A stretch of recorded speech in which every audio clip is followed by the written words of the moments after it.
Inter Milan berhasil menjungkalkan Benfica pada leg pertama perempat final Liga Champions 2022-2023. Sebelum laga dimulai, Inter Milan bukanlah tim yang diunggulkan. Selain karena faktor Benfica menjadi tuan rumah, performa buruk Inter Milan dalam 6 laga terakhir menghadapi Benfica jadi penyebabnya. Dan juga di ajang Serie A yang tak pernah menang di 4 laga terakhir mereka. Namun, realitanya berkata lain. Skuad besutan Simone Inzaghi ini justru mencetak kemenangan dan mencatatkan sejumlah fakta menarik di ajang Liga Champions. Apa yang membuat Inter begitu hebat di ajang Liga Champions, namun melempem di kompetisi Serie A? Dan apa saja yang terjadi di laga melawan Benfica?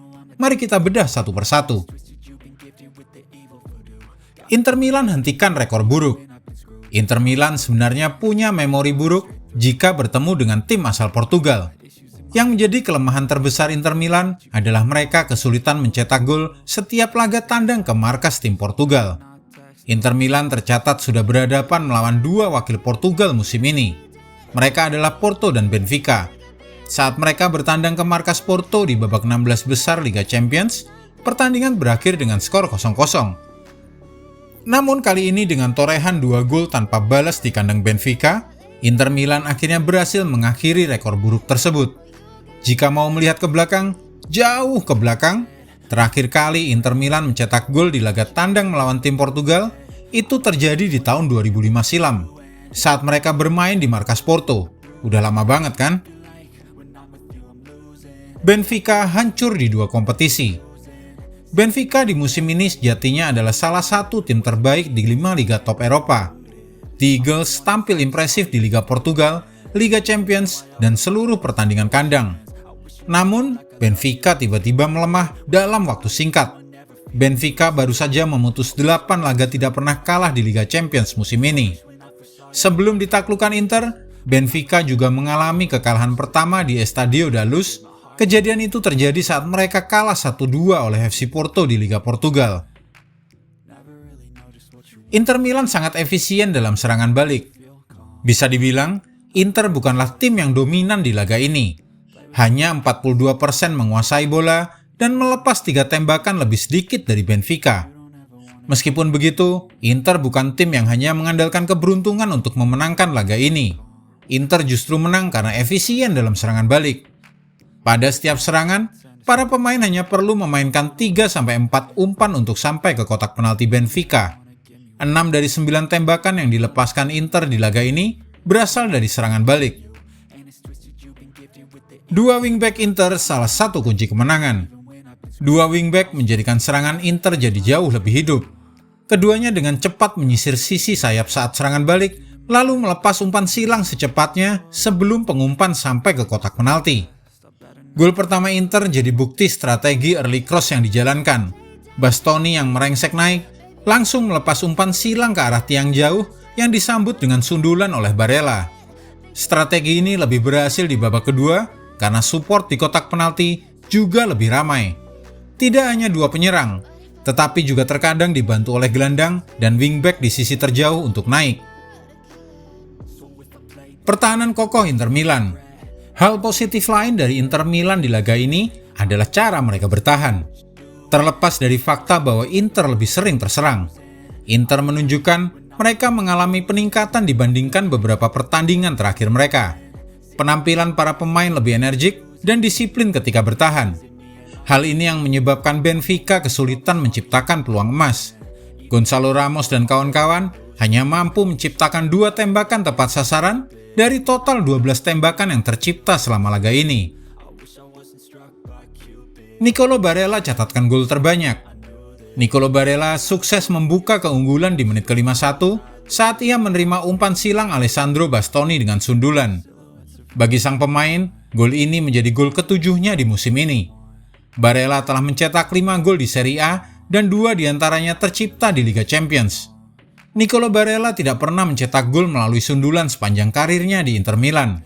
Namun ia mematahkan paceklik tersebut di Estádio da Luz dengan memanfaatkan umpan silang dari Bastoni.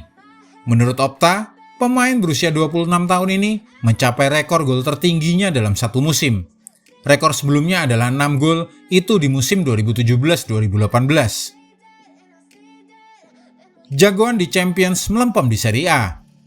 Kemenangan yang diraih Inter Milan ini sebenarnya mengejutkan, sebab Inter yang gagal menang dalam 6 pertandingan terakhir menghadapi Benfica yang selalu menang di kandang selama Liga Champions. Nerazzurri meraih hasil sensasional ini dengan memberikan kekalahan pertama bagi Benfica di Liga Champions musim ini. Tim yang memuncaki klasemen grup mengungguli PSG dan Juventus. Usai gol pertama dari Nicolo Barella, Romelu Lukaku mengkonversi penalti atas pelanggaran yang dilakukan oleh Joao Mario. Aturan gol tandang tidak lagi diperhitungkan di Liga Champions. Namun hal tersebut masih menjadi keuntungan besar untuk dibawa ke San Siro untuk leg kedua pada 19 April nanti. Mkhitaryan ditanya mengapa Inter tampil sangat luar biasa di laga-laga besar, namun tidak bisa melakukannya di Serie A musim ini. Kami juga bertanya pada diri kami sendiri tentang pertanyaan itu, ungkap Mkhitaryan yang rupanya juga bingung. Namun bagi fans Inter, kemenangan ini tidak terlalu mengejutkan.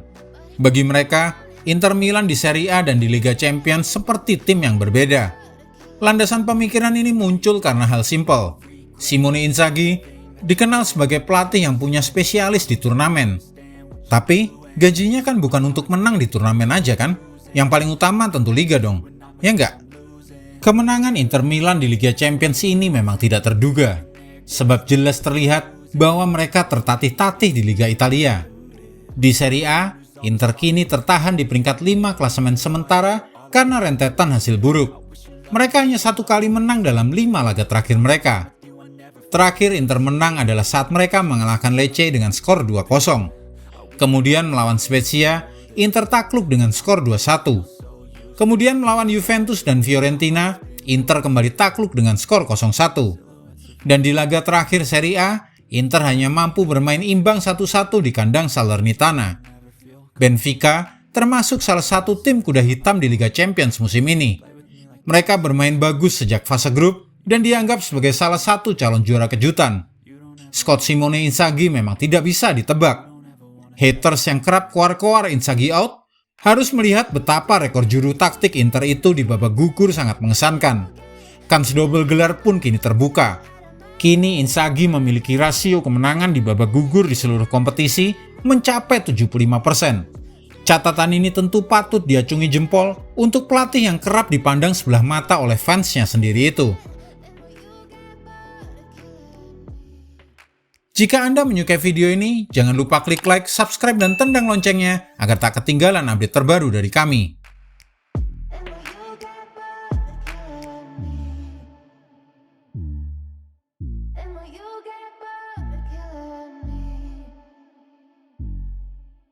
And when you get